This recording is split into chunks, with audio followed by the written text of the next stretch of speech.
Gravando. Muito obrigado, Jailson. Bom dia a todos. Estamos iniciando a sessão de julgamento da terceira Câmara Julgadora do Tribunal de Impostos e Taxas do Estado de São Paulo. Hoje é dia 3 de julho de 2024. Sejam todos bem-vindos. Hoje nós teremos nossa sustentação oral no processo da Raizen. Nós vamos iniciar por ele, relatora doutora Mara. Doutor Otávio presente. Doutor Otávio, abre mão do relatório. Sim, presidente. Muito bem. Nesse caso, seria um recurso de ofício e recurso ordinário. A doutora Andréa Yanagi tem pedido de sustentação oral da representação fiscal também. Eu preciso registrar. Eu preciso do seu RG. Me manda, por favor, em off. Pode ser pelo próprio Teams. Mas, Ok, doutor. Enquanto eu vou registrando... Já vou enviar. Muito obrigado. Doutora Mara, enquanto eu vou registrando as sustentações orais, por favor, faz um resumo das acusações ou da acusação. Tá.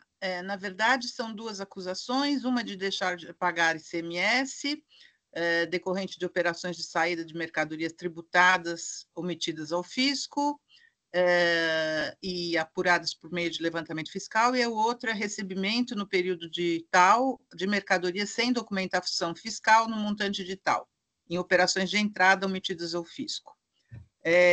No último julgamento foi convertido em diligência, e agora retorna da diligência. Ok, muito obrigado, doutor. Doutora Mara, a senhora vai... Isso, por quê? Tá. Só vou explicar por quê. Porque, na verdade, no último julgamento, foi convertido em diligência com os seguintes dizeres: as folhas 813 a 16, a autuada lista os documentos que justificariam a incorreção da informação prestada pela autuada, as folhas 763, relativa a reclassificações. Assim, a autuada deve, no prazo de 30 dias, juntar aos autos os referidos documentos, bem como o registro dele nos livros fiscais ou contábeis com o livro de produção diária, e ainda a autuada deve juntar a declaração do destinatário, que consta as folhas 822, no mesmo prazo de 30 dias, confirmando que as notas fiscais foram emitidas para mera complementação de preço. A declaração deve estar assinada por representante dele, devidamente comprovado. Após, os autos devem ser remetidos ao agente fiscal, autuante, para correspondente manifestação, bem como sobre os argumentos de folhas 1135 a 1140, prestando esclarecimentos, como, por exemplo, a alegação de que a nota fiscal tal, referente a etanol anidro, combustível, constar do somatório do anidro industrial na planilha elaborada pelo fisco, na eventual alteração dos valores expedidos pelo auto de infração, deve ser elaborado demonstrativo com os respectivos cálculos da exigência fiscal. Após o cumprimento da diligência pelo contribuinte, o fiscal autuante efetuou seu parecer e o processo foi encaminhado diretamente para a representação fiscal, sem que houvesse sido dada a oportunidade ao recorrente de se manifestar sobre o parecer do autor do feito. Para que se evite cerceamento de defesa, entendo ser necessária a nova conversão do presente julgamento em diligência, a fim de que o recorrente seja intimado via diário oficial eletrônico, a fim de se manifestar sobre o parecer fiscal, para após serem remetidos novamente à douta representação fiscal para conclusão e complementação do seu parecer. É como voto. Ok, muito obrigado, doutora Mara. Doutor Otávio, a gente mudou um pouquinho a ordem da coisa. Antes de iniciar a live, eu já havia adiantado ao senhor que a Câmara vai votar junto da doutora Mara, pelo que tudo indica. Mas, de qualquer maneira, eu registrei a sustentação oral como feita e abro a palavra para o senhor. Fique à vontade. Perfeito, senhor presidente, muito obrigado. Bom dia a todos. Estamos totalmente de acordo com a conversão de diligência, perfeito, sem qualquer comentário adicional sobre isso, apenas observar que, de fato, a gente não se manifestou sobre o parecer de diligência, e como nesse caso envolve realmente aí, provas, né? Provas de que houve reclassificação de mercadorias, notas fiscais para complementação de preço, e uma vez anulada pela primeira vez a decisão da DTJ, voltou para apreciação e que a decisão de primeiro grau é praticamente idêntica à segunda, né? A decisão anulada é praticamente idêntica à segunda decisão, só foram adicionados 2 parágrafos que não dizem muito sobre a questão, então tá tendo aí a gente percebe que tá tendo aí uma relutância, vamos dizer assim, em apreciar as provas que a gente juntou nos autos, então a conversão de diligência é muito apropriada para que a gente siga nesse debate, para que enfim, as provas sejam apreciadas em primeiro grau. São só essas considerações, senhor presidente. Muito obrigado. Muito obrigado, doutor Otávio. Representação fiscal, doutor André Anaghi, por favor. Bom dia a todos, senhor presidente. Concordo com a conversão em diligência, em razão que durante a diligência fiscal, o AFR atuante, ele refez o demonstrativo fiscal. Então, por conta da juntada de um novo documento, vamos dizer assim, né, porque foi refeito o documento fiscal, nós concordamos com a conversão em diligência, né, até conforme está previsto no artigo 19, parágrafo 2º da Lei 13.457 de 2009, né, que fala justamente sobre a juntada de novos documentos e que tem que ser dada a parte contrária, né, à oportunidade de se manifestar, né. Então, é assim que nós entendemos. Perfeito, doutor André, muito obrigado. Doutor Paulo. Presidente, bem em linha com o que o doutor André falou, não foi uma mera manifestação fiscal, mas sim uma juntada de novos documentos, apresentação de novos. Então, concordo com a diligência. Perfeito. Doutora Tatiana. Vou acompanhar a doutora Amara no pedido de diligência. Muito obrigado, doutora Tatiana. Eu também acompanho a doutora Amara, encerrando os debates. Quórum.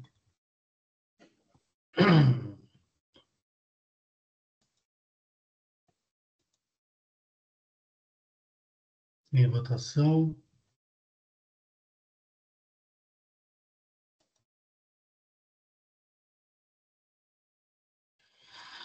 Encerrando a votação. Encerrando o julgamento. Muito bem, doutor Otávio, então foi convertido em diligência nos termos do voto da relatora. Muito obrigado, tenham um bom dia. Até Perfeito. a próxima. Muito obrigado, bom dia a todos, bons julgamentos.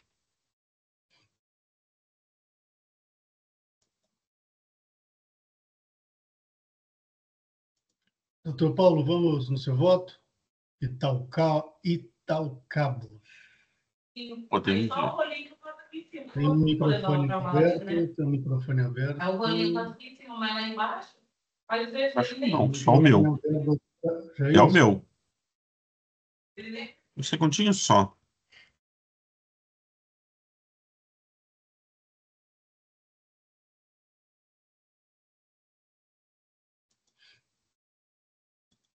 Tudo bem, vamos lá. Desculpa, eu estava só pedindo para encostarem a porta aqui um pouquinho para poder fazer meu voto, mas... Tem problema com isso, acontece.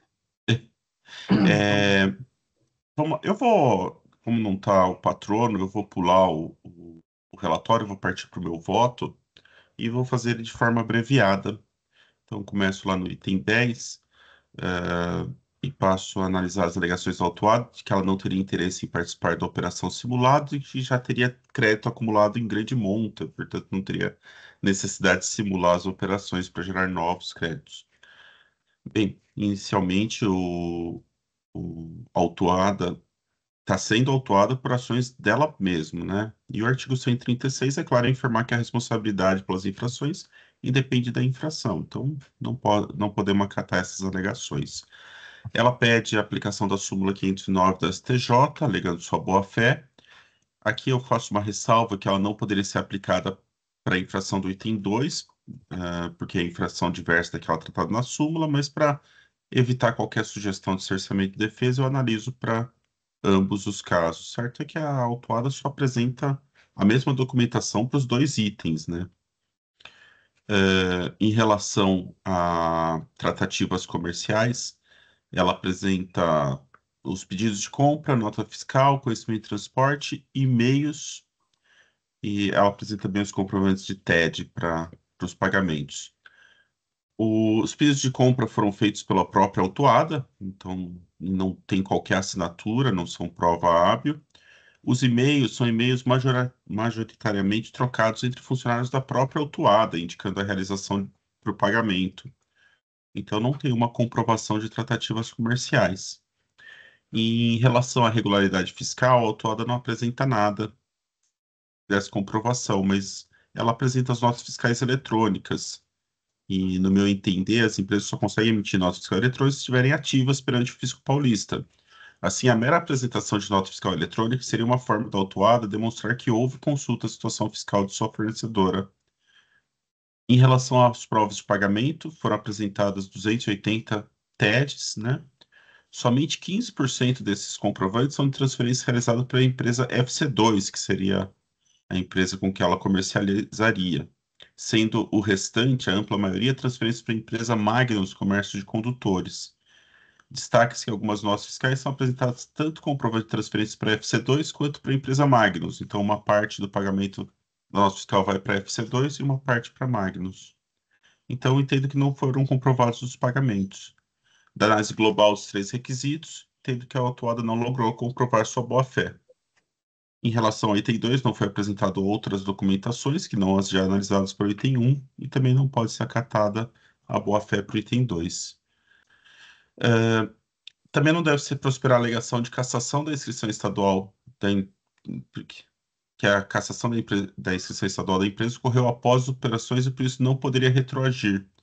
Daí eu vou aqui tratar um pouquinho, falar que o ato é um ato declaratório e não constitutivo e está correto, pode retroagir sim. E dessa forma eu conheço o recurso ordinário e nego provimento a ele, presidente. Muito obrigado, doutor Paulo. Doutora Amara.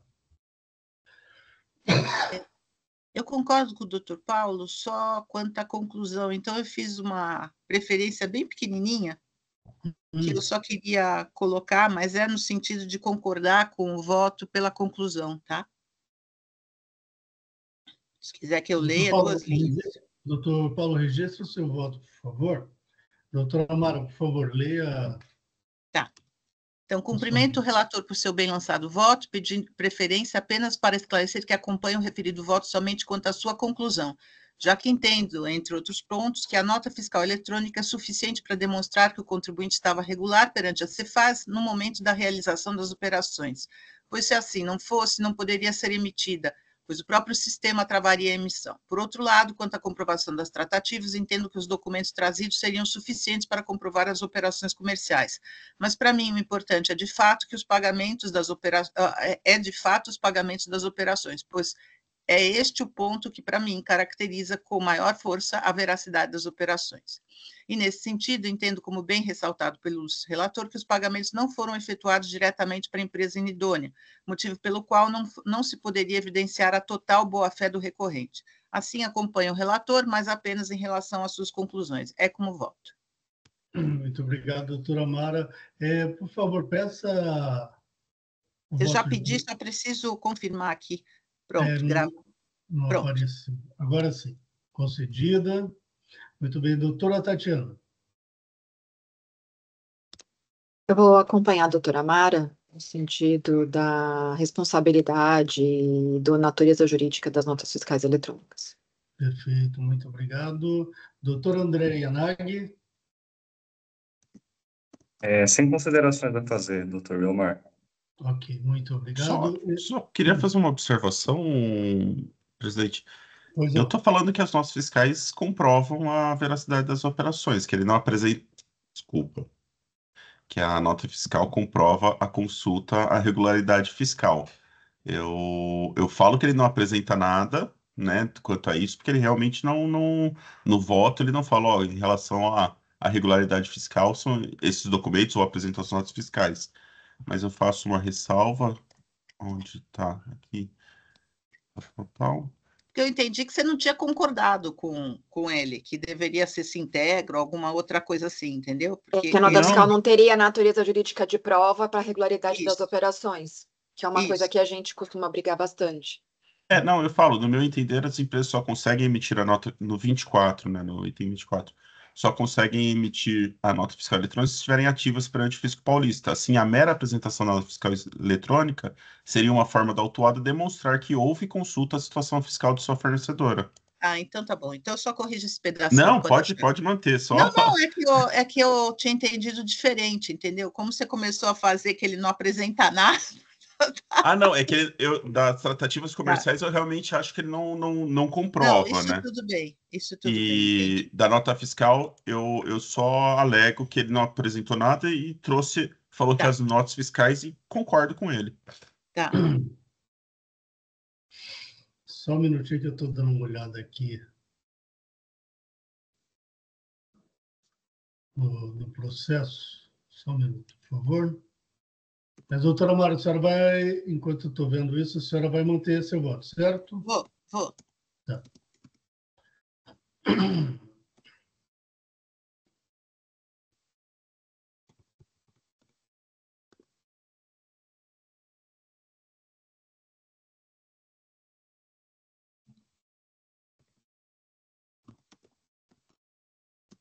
Está demorando para baixar aqui, só um minuto.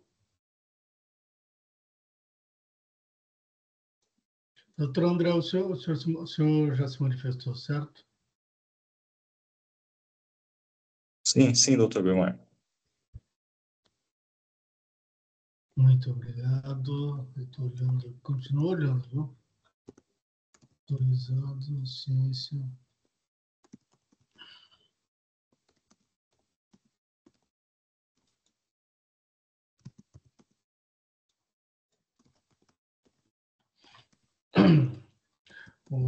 Nesse debate aí, um dos requisitos da boa-fé, da forma que foi definido pela jurisprudência, inclusive acatado pelo TIT, fala da consulta ao Sintegra. Entretanto, com a evolução da nota fiscal eletrônica, né, desde que tem a ciência do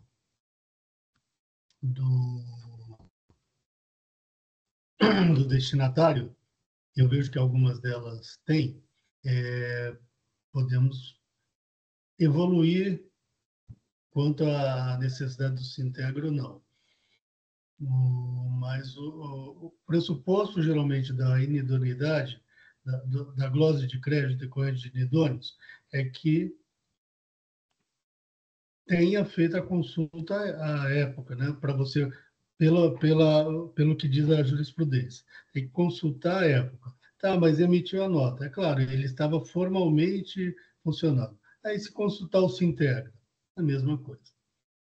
Inclusive, a nota fiscal eletrônica, eu tenho, para mim, ela tem muito mais crédito do que o Sintegra. A gente pega, Claro. a gente que está no dia a dia, né, todos nós aqui, Na verdade, ela substitui, né?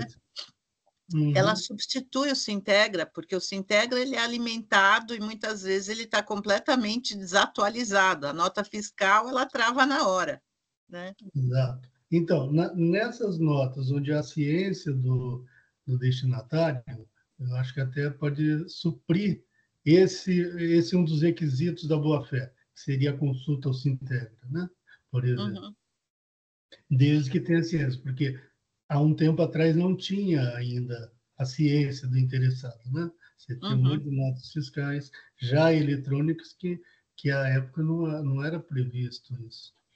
Então, é uma evolução que podemos começar a evoluir aqui também, no nosso entendimento, né? Mas eu vou acompanhar o voto do Dr. Paulo com essas discussões. Não, mas essa foi uma tese que a doutora Mara até trouxe para a Câmara Isso. e eu concordo plenamente. Eu acho que a gente está numa época de documentos eletrônicos. Então, assim, se a gente vai exigir um trabalho a mais do contribuinte, falar, olha, consulta se integra e imprime e guarda, né? Porque sendo que a nota fiscal eletrônica supriria isso. E daí eu vou mais além, né? Se ele tirar um print do Sintegra na época das operações e tivesse negativo, se ele tira um antes e está positivo, ele muda ali o cabeçalho super simples, né, de um PDF e a gente não tem nem como conferir isso. Então, eu acho que a emissão da nota fiscal, a gente poder conferir que ela foi emitida naquele momento, é uma prova até mais robusta do que a consulta ao Sintegra. Eu entendo realmente isso. No Sintegra vai vir um PDF, se o cara alterou de qualquer forma e hoje é super simples, a gente não tem qualquer chance de pegar isso. Exatamente, tá? Eu acho que estamos na mesma linha. A nota fiscal eletrônica evoluiu também, né? Então, se integra, eu acho que a ideia de quando surgiu a decisão quanto à boa-fé, tal, eu acho que trabalhava-se ainda a ideia da nota fiscal em papel, né? Hoje evoluiu. A própria nota fiscal eletrônica evoluiu, já aparece a ciência. Você tem vários eventos ali que aparecem lá nas informações complementares da nota fiscal, desde a hora que emite, até passagem em fronteira, às vezes você tem algumas que já mencionam isso também, a ciência do interessado. Então, eu acho que podemos evoluir na linha defendida pela doutora Mara, como bem lembrado pelo doutor Paulo. Muito bem, podemos encerrar? Encerrando debates. Quórum.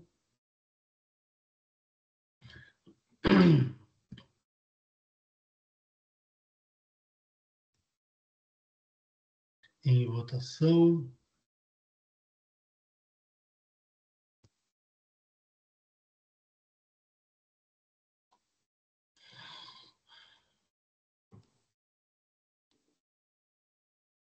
Encerrando votação. Encerrando o julgamento.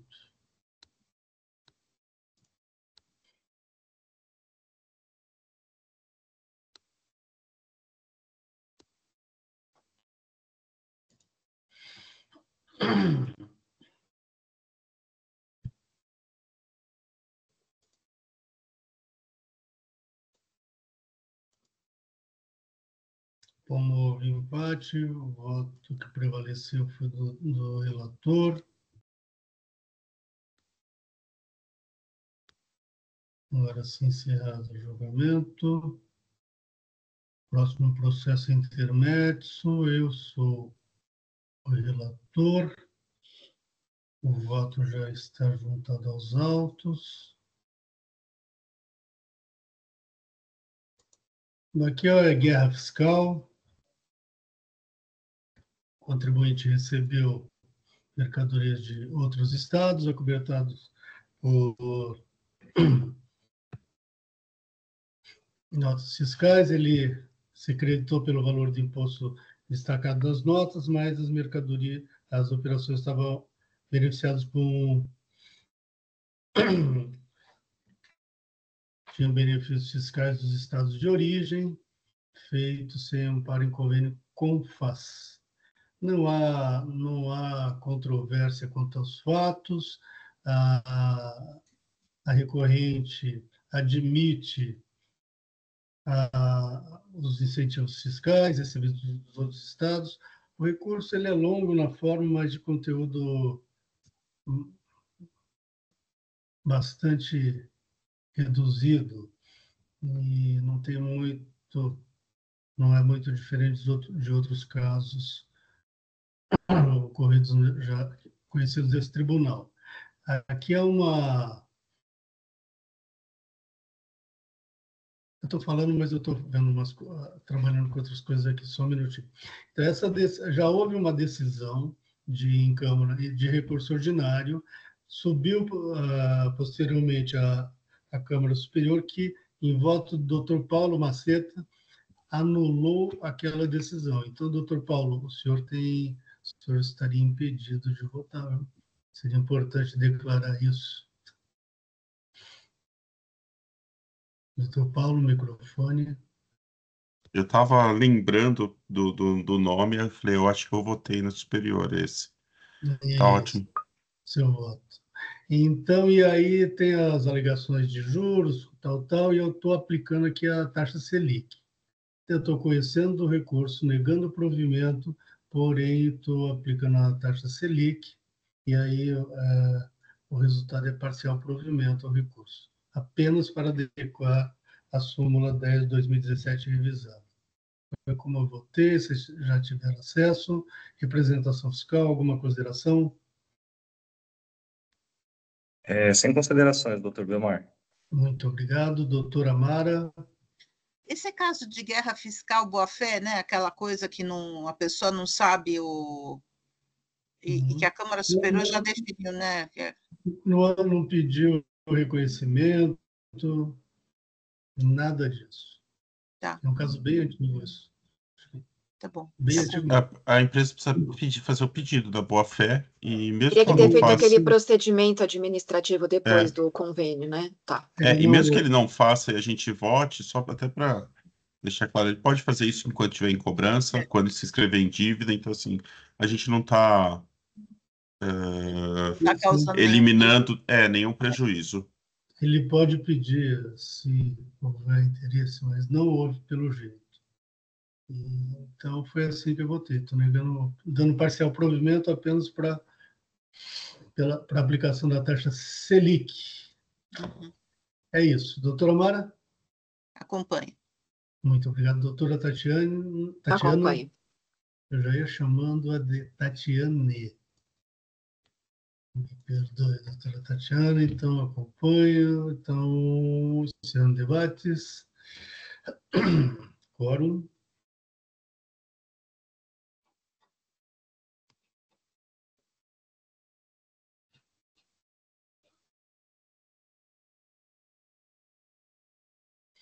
Em votação.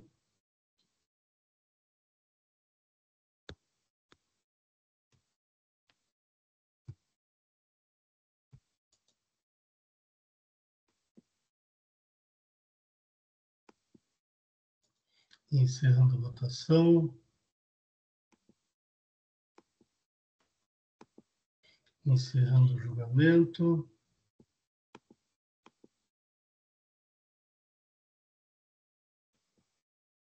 E assim concluímos a pauta de hoje. Estamos encerrando a sessão de julgamento da terceira Câmara Julgadora do Tribunal de Impostos e Taxas do Estado de São Paulo. Hoje é dia 3 de julho de 2024. Muito obrigado a todos que nos acompanharam e até uma próxima. Tenham todos um bom dia. Doutor Jailson, podemos encerrar a live?